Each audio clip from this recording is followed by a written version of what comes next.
Assalamualaikum warahmatullahi wabarakatuh. Perkenalkan, kami dari kelompok 16 akan menjelaskan mengenai analisis sistem pemasaran e-commerce.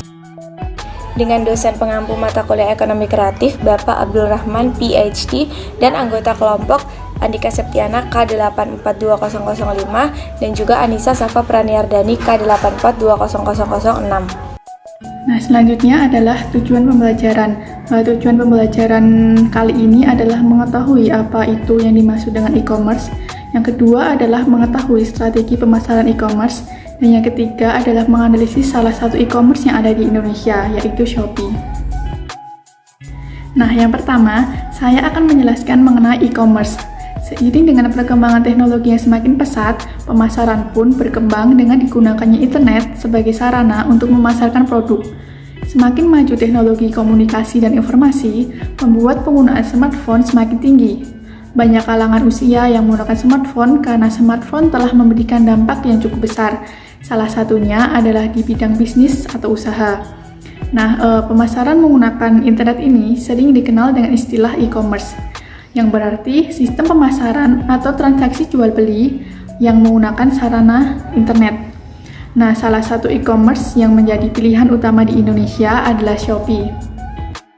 Nah, yang selanjutnya adalah Shopee. Shopee merupakan salah satu platform e-commerce besar yang ada di Indonesia yang diluncurkan pada tahun 2015, yang memiliki alamat website shopee.co.id, nama dagang Shopee, dan nama perusahaan SEA Group. Nah, pada slide ini itu menjelaskan mengenai apa saja yang dijual di dalam e-commerce Shopee. Seperti yang diketahui bahwa Shopee ini menjual berbagai kebutuhan sehari-hari, dari kebutuhan pokok hingga kebutuhan pendukung-pendukung lainnya. Nah, kebutuhan di sini yang pertama itu ada beauty and fashion. Di sini itu mencakup baju, skincare, aksesoris, make up, dan lain-lain yang tergabung di dalam beauty and fashion ini. Kemudian selanjutnya ada perlengkapan rumah. Nah, perlengkapan rumah ini menjual dari perlengkapan yang paling sederhana hingga perlengkapan yang besar-besar juga, seperti sendok, kemudian lap, kemudian ada juga perlengkapan seperti kursi, meja, tirai, televisi, dan lain-lain. Kemudian selanjutnya ada makanan dan minuman. Nah, makanan yang dijual di dalam Shopee ini tuh ada makanan instan dan juga makanan yang bisa dibeli secara langsung di sekitar kita. Karena ada fitur baru dari Shopee, yaitu Shopee Food. Kita bisa memesan makanan-makanan yang ada di sekitar kita dan nanti diantarkan oleh kurir yang juga berada di sekitar kita tersebut. Kemudian yang selanjutnya itu ada otomotif. Nah, di Shopee ini tuh juga menjual barang-barang otomotif seperti ban, kemudian ada perawatan kendaraannya, kemudian ada berbagai kebutuhan yang nantinya digunakan untuk kendaraan juga. Nah, kemudian ada peralatan kesehatan. Peralatan kesehatan ini tuh ada obat-obatan, alat olahraga, dan juga peralatan-peralatan yang bisa menunjang untuk kesehatan lainnya. Nah, untuk yang selanjutnya ini ada strategi pemasaran dari e-commerce Shopee. Nah, ada beberapa strategi pemasaran yang diambil oleh Shopee. Yang pertama itu adalah voucher gratis ongkir atau juga voucher cashback. Nah, voucher gratis ongkir ini hampir setiap hari tersedia di dalam aplikasi Shopee yang diberikan kepada penggunanya. Voucher gratis ongkir ini membuat kita teringankan beban untuk membayar ongkirnya. Kemudian ada juga voucher cashback. Voucher cashback ini itu ketika kita membeli sesuatu lalu kita mempunyai voucher cashback ini bisa kita dapatkan untuk pengembalian uang biasanya berupa poin atau koin-koin Shopee. Kemudian yang kedua itu ada influencer marketing. Influencer marketing ini tuh adalah salah satu strategi Shopee yang dimana pemasarannya itu menggait influencer-influencer besar gitu. Ada juga influencer dari luar negeri dan juga artis-artis besar Indonesia. Seperti yang tertera di situ, Shopee itu menggait Blackpink. Kemudian juga ada artis-artis besar Indonesia seperti Raffi Ahmad, kemudian Prilly Latuconsina, kemudian juga ada artis Korea, itu ada Jackie Chan. Kemudian untuk yang ketiga ini ada garansi Shopee. Nah, garansi Shopee ini itu jika kita membeli barang, kita akan mendapatkan garansi Shopee. Itu menjamin keutuhan, keselamatan, dan keoriginalan barang yang kita beli gitu. Jadi ketika barang kita sampai di rumah tidak sesuai dengan apa yang kita beli atau sesuai dengan yang kita bayar gitu, maka kita akan mendapatkan garansi Shopee ini yang kita bisa mendapatkan pengembalian uang atau juga pengembalian barang. Kemudian yang terakhir itu ada kampanye event Shopee. Ini biasanya tersedia di televisi-televisi, bahkan bisa dalam satu waktu itu terjadi kampanye event Shopee. Biasanya kampanye ini dilaksanakan ketika ada acara-acara besar yang mengundang juga artis-artis besar Indonesia. Acara-acara besar itu bisa yang sesuai yang tertera di slide itu ada Shopee Big Ramadan Sale, kemudian juga ada Shopee Hari Raya Idul Fitri, Hari Raya Idul Adha, kemudian juga ada Shopee Tahun Baru, Shopee 17 Agustus dan event-event besar lainnya. Di sini ada beberapa kelebihan dari e-commerce Shopee. Tentunya yang pertama adalah aplikasi Shopee ini tuh sangat mudah diakses. Karena aplikasi ini tuh sangat mudah untuk mendownload baik di Android maupun iOS.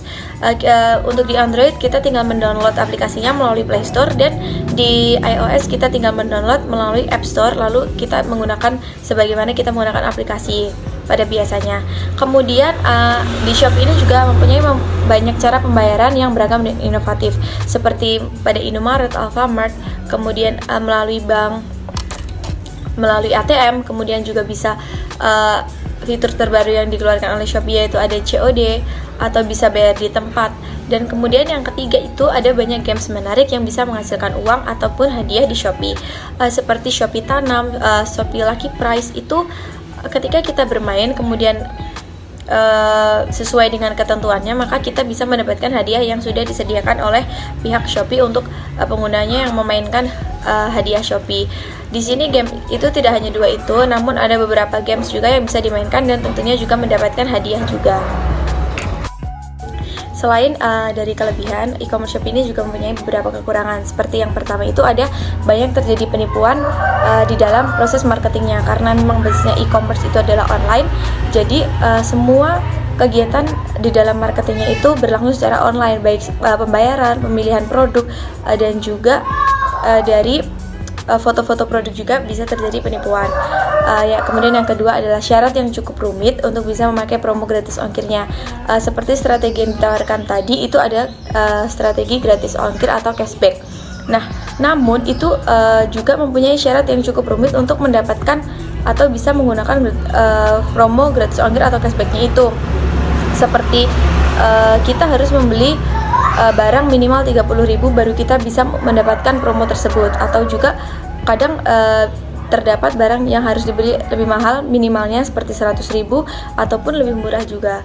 Kemudian itu Shopee hanya bisa menjangkau kota-kota yang terdapat akses internet dengan baik, karena memang e-commerce itu semuanya berlangsung secara online. Jadi ketika tidak mempunyai akses internet yang baik, itu akan mengganggu dalam proses pengiriman, pemilihan barang, dan juga proses dalam pemasaran di Shopee-nya nanti. Nah, ini adalah slide tabel hasil pengamatan analisis Shopee yang sudah kami lakukan. Nah, yang terakhir adalah kesimpulan. Berdasarkan penjelasan yang telah disampaikan, dapat disimpulkan bahwa perkembangan zaman yang begitu pesat membawa kita ke dalam peralihan, terutama di dalam bidang market shopping. Adanya e-commerce Shopee yang menjual berbagai kebutuhan sehari-hari menjadi salah satu contoh bentuk pemasaran baru. Dari hasil analisis yang telah dijelaskan di atas, Shopee itu menggunakan strategi yang sangat baik dalam sistem pemasarannya, sehingga Shopee dapat tumbuh secara pesat. Jadi refleksi pengalaman yang didapatkan pada mata kuliah ekonomi kreatif kali ini adalah satu, pelajaran dan pengalaman apa saja yang bermanfaat, baru, dan menarik setelah membedah buku, mensepakati teori, konsep, pengertian, dan gagasan yang telah kami dapatkan. Kemudian yang kedua, ada hal-hal apa saja yang missing atau belum difahami, ingin diperjelas dan dikembangkan setelah kami membuat PowerPoint. Dan yang ketiga adalah bagaimana rencana kami untuk melengkapi pengalaman kami selanjutnya. Nah, sekian pemaparan kami mengenai analisis sistem pemasaran e-commerce. Apabila terdapat kekurangan, kami mohon maaf. Wassalamualaikum warahmatullahi wabarakatuh.